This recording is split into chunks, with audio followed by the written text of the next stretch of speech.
नमस्कार दर्शकवृन्द, दिनभरका देश विदेशका प्रमुख खबरहरू समेटिएको नेपाल टाइम्सको टप 50 बुलेटिनमा यहाँहरूलाई स्वागत छ। म सञ्चिता श्रेष्ठ। सुरु गरौँ अहिलेसम्मका प्रमुख खबरहरू। राष्ट्रिय स्वतन्त्र पार्टी रासोपाका सभापति रवि लामिछानेको सांसद पद निलम्बन बारेमा रासोपा कानुनी छलफलमा जुट्यो। कानुनले गरेको व्यवस्था बारेमा सांसद शोभिता गौतम नेतृत्वको कानुन समितिले अध्ययन गरिरहेकाले अध्ययनपछि के गर्ने भन्ने निर्णयमा पुगिने कार्यवाहक प्रवक्ता मनिष थापाको भनाई। सहकारी ठगी, सम्पत्ति शुद्धिकरण र संगठित अपराधको मुद्दामा गोर्खा मिडियाका पूर्व उपाध्यक्ष तथा नेपाल प्रहरीका पूर्व डीआईजी छविलाल जोशीको बयान सकिएपछि लीला पछ्याईको बयान सुरु भएको दोस्रो दिनसम्ममा पनि रविको पालो आएन। बयान सकिएपछि मात्रै थुन्सेक बहस हुने। प्रधानमन्त्री केपी शर्मा ओली र नेपालका लागि पाकिस्तानका राजदूत एबार एज हस्मीबीच बालटा र भेटमा द्विपक्षीय सम्बन्ध र हितका विविध विषयहरूमा व्यापार, पर्यटन लगायतका विविध पक्षमा हुँदै आएको सहयोग आदान प्रदानको विषयमा छलफल। कांग्रेस र एमालेको कार्यदल बनाएर संविधान संशोधन बारेमा छलफलको प्रक्रियालाई प्रारम्भ गर्ने गृहमन्त्री रमेश लेखकको भनाई। सरकारले संविधान संशोधन गर्न आवश्यक गृह कार्य अघि बढाइसकेकाले छिट्टै 2 दलीय कार्यदल बनाएर छलफल सुरु गर्ने। 132औं माओ दिवसका अवसरमा राजधानीमा पुस 11 गते बृहत कार्यक्रमको आयोजना गर्ने। माओ दिवस र वर्तमान राजनीति विषयक उक्त वैचारिक अन्तर्क्रिया कार्यक्रममा नेकपाका महासचिव नेत्रविक्रम चन्द विप्लव र माओवादीका उपमहासचिव जनार्दन शर्मा एउटै मञ्चमा जुट्दै।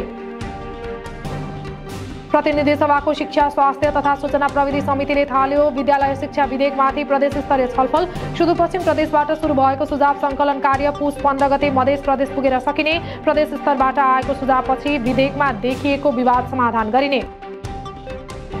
नेपाल एयरलाइन्सको चालु अवस्थामा रहेको एक मात्रै ट्विन ओटर विमानमा पनि प्राविधिक समस्या आई ग्राउन्डेड भएपछि आन्तरिक उडान ठप्प। 2 वटा ट्विन ओटर चालु रहे पनि एउटा गएको जेठदेखि नै ग्राउन्डेड भएकोमा आइतबारदेखि अर्को ट्विन ओटर पनि ग्राउन्डेड भएपछि आन्तरिक उडान पूर्ण रूपमा ठप्प। पार्टीलाई अहित हुने सामग्री फेसबुक लगायतका सामाजिक सञ्जालमा सेयर, लाइक र रिट्विट गर्न रोक लगाउँदै राष्ट्रिय प्रजातन्त्र पार्टी राप्रपाद्वारा कार्यविधि जारी। सामाजिक सञ्जाल सञ्चालन तथा व्यवस्थापन कार्यविधि 2081 मा पार्टीलाई हित नगर्ने सामग्री सेयर, लाइक र रिट्विट गर्न नपाउने उल्लेख। कांग्रेस सर्लाही सभापति सुरेन्द्र प्रसाद सिंहलाई बर्खास्त गर्न माग गर्दै सर्लाहीका नेता कार्यकर्ताहरूले केन्द्रीय कार्यालय सानेपामा बुझाए ज्ञापन पत्र। सभापति सिंह विरुद्ध 2080 फागुन 15 गते सर्वोच्च अदालतबाट भ्रष्टाचार ठहर भई आदेश भएको भन्दै बर्खास्त गर्न माग। उद्योग, वाणिज्य तथा आपूर्ति मन्त्री दामोदर भण्डारी र नेपालका लागि दक्षिण कोरियाका राजदूत पार्क थियङ बीच सिंहदरबारमा भेटमा हालै सम्पन्न नेपाल कोरिया बीच द्विपक्षीय व्यापार तथा लगानी प्रवर्धन फ्रेमवर्क TIPF सम्झौता कार्यान्वयनको विषयमा छलफल। पुस 20 गते हुने सर्वोच्च अदालत बार एसोसिएसनमा चुनावी चहल पहल सुरु। निर्वाचनका लागि अध्यक्ष सहित विभिन्न पदमा 35 जना कानुन व्यवसायीले गराए उम्मेदवारी दर्ता। 626 जना मतदाता रहेकोमा अध्यक्ष र उपाध्यक्ष दुवै पदमा 3-3 जना मैदानमा। स्वास्थ्य सेवा सुधारका लागि सरकारले गरेका निर्णयहरू कार्यान्वयन गर्न बजेटको समस्या नहुने स्वास्थ्य मन्त्री प्रदीप पौडेलको भनाई। उपलब्ध जनशक्ति, उपकरण र पूर्वाधारको सक्दो उपयोग गर्न सके मात्रै स्वास्थ्य क्षेत्रलाई प्रभावकारी बनाउन सकिने। परराष्ट्र मन्त्री डाक्टर आर्जु राणादेवा युरोपको केही देश र भारतको भ्रमण सकेर स्वदेश फिर्ता। युरोपमा महत्त्वपूर्ण भेटवार्ताका साथै जलवायु न्याय मागका लागि आधारहरू प्रस्तुत गरेको राणाको भनाई। भारतले भने आर्जुलाई महत्त्व दिएन। संविधानमा कार्यान्वयन अपुग भएको भन्दै अन्य कुराहरू खोज्न भौतारिन नहुने राष्ट्रिय सभाका अध्यक्ष नारायण प्रसाद दाहालको भनाई। केही कानुन बन्न नसक्दा संहिता कार्यान्वयन गर्न कतै न कतै असहज भएको महसुस गरेको जिकिर।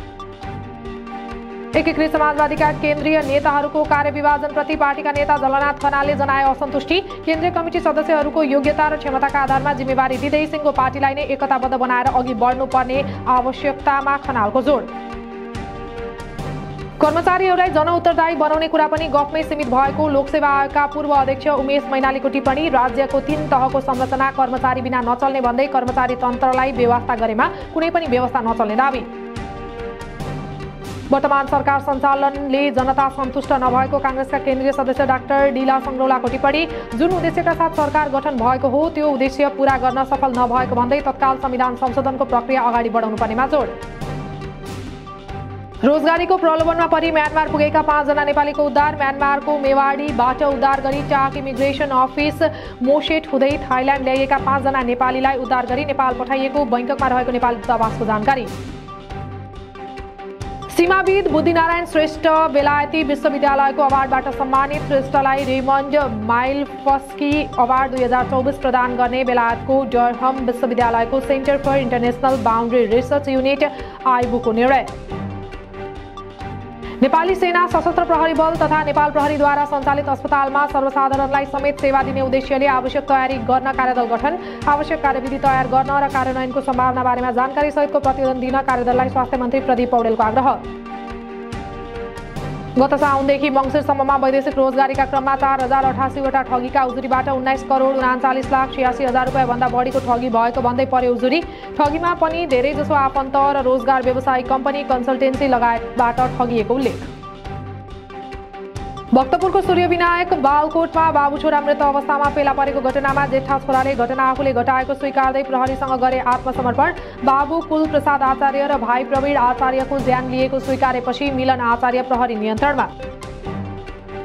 सार्वजनिक ऋणको दायित्व वर्षेनी वृद्धि भएसँगै सार्वजनिक ऋणको सावा ब्याज भुक्तानी खर्च पनि बढ्दै। सार्वजनिक ऋण व्यवस्थापन कार्यालयका अनुसार सरकारले अहिलेसम्म तिर्न बाँकी आन्तरिक ऋणको दायित्व 12 खर्ब 17 अर्ब 66 करोड 18 लाख अर्थात् सार्वजनिक ऋणको 21.34% रहेको उल्लेख। थपिएको समयमा पनि काम पूरा नगरेपछि ग्वारको फ्लाइओभर निर्माणको जिम्मा पाएको कम्पनीले आजदेखि सरकारलाई जरिवाना तिर्नुपर्ने। Engineering procurement and construction EPC मोडलमा सम्झौता भएकाले अब म्याद थप नहुने र 3 महिनामा पनि काम नसकेमा जरिवाना रकम बढ्दै जाने। हिमाल संरक्षणमा तदारुक नभए पानीको स्रोतमा गम्भीर असर पर्ने भन्दै सतर्क हुन सरकारवालाहरूले गराए सरकारको ध्यानकर्षण। बेमौसमी तापक्रम वृद्धिले हिउँ पग्लने क्रम तीव्र गतिमा बढ्दा पानीको स्रोतमा नै बढी असर देखिन थालेको स्थानीयहरूको गुनासो। मंगलबार शेयर बजार परिसूचक नेप्से 14 अङ्कले बढ्दा परिसूचक 2626.31 बिन्दुमा उक्लियो। आज कुल 312 कम्पनीको 1 करोड 27,46,000 किता शेयर खरिद बिक्री हुँदा 5 अर्ब 20 करोड 22 लाख रुपियाँको कारोबार। चालु आर्थिक वर्षको 5 महिनामा वीरगञ्ज भन्सार नाकामा घट्यो 4 पाङ्ग्रे सवारी साधनको आयात। गत आर्थिक वर्षको 5 महिनाको तुलनामा चालु आर्थिक वर्षको सोही अवधिमा संख्याको आधारमा 38.13% र राजस्वको आधारमा 16.43%ले सवारी साधनको आयात घटेको उल्लेख। ललितपुरको च्यासल स्थित टाउन हब रेस्टुरेन्टमा बिल तिर्ने विषयमा भएको विवादका क्रममा चक्कु प्रहारबाट इन्जिनियरिङ अध्ययन र 23 वर्षीय नयन गुरुङको हत्या। आपसी विवादका क्रममा आफ्नै साथी डडेलधुराका हेमराज भट्टले चक्कु प्रहार गरेको प्रहरीको भनाइ। हिजो दिउँसोदेखि बाटो भुलेर ललितपुरको पुलचौकी जंगलमा हराएका 13 जनाको उद्धार। हाइकिङ गएका र छोटो दूरीको बाटो भन्दै फर्कने 2 टोली सही मार्ग खोज्ने क्रममा एक आपसमा भेटिएर अबेर राति फोन सम्पर्कमा आएपछि उद्धार भएको प्रहरीको भनाइ। कैलालीको जानकी गाउँपालिकाद्वारा शैक्षिक गुणस्तर सुधार गर्न नतिजाका आधारमा विद्यालयलाई अनुदान दिन सुरु। जसअनुसार माध्यमिक तहतर्फ भुकुटी मावि प्रथम हुँदा रु 4 लाख तथा जनता नमुना मावि दोस्रो हुँदा रु 2,50,000 अनुदान प्राप्त गर्न सफल। नेपालमा दोस्रो पटक राष्ट्रिय स्तरमा कुरान शरीफ वाचन तथा स्मरण प्रतियोगिता सम्पन्न। नेपाल स्थित साउदी दूतावासको सहयोगमा मुस्लिम आयोगद्वारा आयोजित प्रतियोगितामा उत्कृष्ट भएका 18 जना नगदसहित पुरस्कृत। काठमाडौँको नागढुङ्गादेखि धादिङ हुँदै चितवनको मुगलिनसम्मको सडकका विभिन्न स्थानमा सवारी साधन रोकेर सडक कट्टान गर्न थालियो। सडक कट्टान सुरु भएको क्षेत्रमा मध्याह 11 बजेदेखि 2 बजेसम्म सवारी सञ्चालनमा रोक लगाइएको जिल्ला प्रशासन कार्यालय धादिङको जानकारी। खोटाङ र उदयपुरलाई जोड्ने सुनकोशी नदीमा रहेको फोक्सिङ टारमा अस्थायी बेली ब्रिज जडान सुरु। सम्झौता अनुसार निर्माण कम्पनीले यही पुसभित्र अस्थायी बेली ब्रिज जडान सकेर यातायात सञ्चालन गराउनुपर्ने सडक विभाग उदयपुरको जानकारी। पर्यटकीय नगरी पोखरामा आजदेखि अन्तर्राष्ट्रिय हट एयर बलुन महोत्सवको सुरु।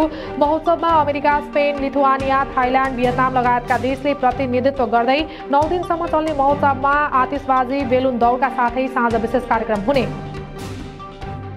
कैलालीको भजनी नगरपालिकामा 30 वर्षीय महिलालाई बोक्सीको आरोपमा मरणासन्न हुने गरी कुटपिट गरिएको घटना बाहिरियो। कुटपिटबाट अचेत भएकी महिला धनगढस्थित नवजीवन अस्पतालको आइसियुमा उपचाररत। तनहुको आबु खैरेनी 1 आँधी खोलामा आज बिहान इट्टा बोकेको ट्रक दुर्घटना हुँदा चालक उदयपुरका 30 वर्षीय भेषराज पराजुली र सहचालक रौतहटका 28 वर्षीय विजय विश्वकर्माको मृत्यु। दाङमा मोटरसाइकल दुर्घटनामा प्रहरी जवान 26 वर्षीय गणेश चौधरीको पनि मृत्यु। बलात्कार मुद्दामा 12 वर्ष कैद सजाय तोकिएका कपिलवस्तुका टमाटर भनिने लाल बहादुर यादव पक्राउ। जिल्ला अदालतले 2080 मङ्सिर 25 गते बलात्कार मुद्दामा दोषी ठहर गर्दै 12 वर्ष कैद फैसला सुनाएपछि फरार रहेका यादव अदालतको आदेश अनुसार कारागार चलान। हुम्लामा गए रातिदेखि हिमपात सुरु भएसँगै जनजीवन प्रभावित। जिल्ला सदरमुकाम सिमकोटमा 2 इन्चसम्म र उत्तरी नामखा गाउँपालिका सहित उच्च भेगमा 1 फिटसम्म हिउँ जमेको प्रशासनको भनाई। अझ हिमाली क्षेत्रमा हिमपात हुने र अन्य केही भेगमा हल्का वर्षा हुन सक्ने। सोमबार प्रतितोला 200 रुपैयाँले बढेको सुनको भाव आज यस्तै रही। प्रतितोला 1,49,800 रुपैयाँ कायम। चाँदीको मूल्य भने तोलामा 10 रुपैयाँले बढेर 1,805 रुपैयाँमा कारोबार। नेपालका ब्याटिङ अलराउन्डर कुशल मल्लले युएईको इन्टरनेसनल लिग T20 क्रिकेट खेल्ने। चोटका कारण प्रतियोगिताबाट बाहिरिएका नेदरल्यान्ड्सका अलराउन्डर बास्टी लिडेको कुशल आबद्ध भएको डेजर्ट भाइपर्सले पहिलो खेलमा जनवरी 12 मा अबुधाबी नाइट राइडर्ससँग खेल्ने। नेपाल ओलम्पिक कमिटी NOC को आउँदो सोमबार हुने चुनावका लागि विवादकै बीचमा अनलाइनबाट मनोनयन दर्ता। प्रहरी हस्तक्षेपको आलोचना गर्दै जसरी पनि चुनाव गर्नुपर्ने NOC को वर्तमान अध्यक्ष जीवनराम श्रेष्ठको भनाई। विद्यार्थी नेतृत्वको आन्दोलनबाट सत्ताच्युत भई भारत भागेकी पूर्व प्रधानमन्त्री शेख हसिनालाई फिर्ता पठाउन भारतलाई बंगलादेशको आग्रह। बंगलादेशको अन्तरिम सरकारका विदेश मामिला सल्लाहकारद्वारा भारत सरकारलाई नोट भर्वेल मार्फत हसिनालाई स्वदेश फिर्ता पठाउन अनुरोध। अमेरिकी कम्पनी एप्पलको बजार मूल्य $40 खर्ब पुग्यो। लामो समय सुस्ताएको एप्पलको बजार भ्यालु अहिले बढेपछि लगानीकर्ता उत्साहित। आर्टिफिसियल इन्टेलिजेन्स AI राखेपछि बजार मूल्य चिप निर्माता कम्पनी एनभिडियाका भन्दा पनि माथि पुग्यो। जापानी अटो कम्पनीहरू होन्डा र निसानद्वारा एक अर्कामा गाभिने मर्जर प्रक्रियामा दुवै कम्पनीका प्रतिनिधिले गरे हस्ताक्षर। होन्डाले नयाँ होल्डिङ कम्पनीको अध्यक्ष मनोनित गर्ने। मर्ज भई कारोबार सुरु भएपछि यो विश्वको अटो उद्योगमा तेस्रो ठूलो कम्पनी हुने। प्रशान्त महासागरमा रहेको कुक टापुले आफ्ना नागरिकका लागि छुट्टै राहदानी बनाउन न्युजिल्यान्ड सरकारलाई गरे प्रस्ताव। कुक टापु पूर्ण रूपमा स्वतन्त्र नभएसम्म यो सम्भव नहुने भन्दै न्युजिल्यान्ड सरकारद्वारा उक्त प्रस्ताव अस्वीकार। सिरियाका अपदस्थ राष्ट्रपति बशर अल असदकी श्रीमती अस्माले श्रीमानसँग सम्बन्ध विच्छेद गर्न चाहेको समाचार बारेमा रुसले गर्यो खण्डन। यो खबर झुटो भएको र सत्यतासँग यसको कुनै सरोकार नभएको रुस सरकारका प्रवक्ता दिमित्री पेस्कोभको जवाब। मध्य चीनको एक प्राथमिक विद्यालय बाहिर कारले भिडलाई कुल्चिँदा 1 दर्जनभन्दा धेरै बालबालिकाको मृत्यु भएको घटनामा कार चालकलाई निलम्बित हुन सक्ने गरी मृत्युदण्डको सजाय। 2 वर्षको निलम्बनको अवधिमा अरू अपराध नगरेमा मृत्युदण्डको सजायलाई आजीवन कारावासमा परिणत गरिने। रुसको दक्षिणी तटमा 2 क्षतिग्रस्त ट्याङ्करबाट चुहिएको तेलले 2 लाख टन माटो प्रदूषित भएको रुसका प्राकृतिक स्रोत मन्त्रीको भनाई। घटना पर्यावरणीय विपत्ति भएको राष्ट्रपति भ्लादिमिर पुटिनको भनाई। कैयौं किलोमिटरको समुद्री तटमा इन्धन तेल फेला। तिब्बती धर्मगुरु दलाई लामाको बढ्दो उमेरका कारण उनको उत्तराधिकारीको हुने भन्ने बहसले तीव्रता पाइरहँदा आफू 110 वर्ष बाँच्ने लामाको भनाई। आफ्नो घुँडा निको भएकाले आफ्नो स्वास्थ्यका बारेमा चिन्ता लिनुपर्ने अवस्था नरहेको स्पष्टोक्ति। र पनामा नहर नियन्त्रणमा लिने अमेरिकी नवनिर्वाचित राष्ट्रपति डोनाल्ड ट्रम्पको चेतावनी। अमेरिकामाथिको चर्को दोहन तुरुन्तै रोक्नुपर्ने भन्दै पनामाको बाटो चल्ने अमेरिकी पानी जहाजलाई चर्को शुल्क लगाइएकाले शुल्क घटाउन वा नहरको नियन्त्रण पुनः अमेरिकालाई दिन ट्रम्पको चेतावनी।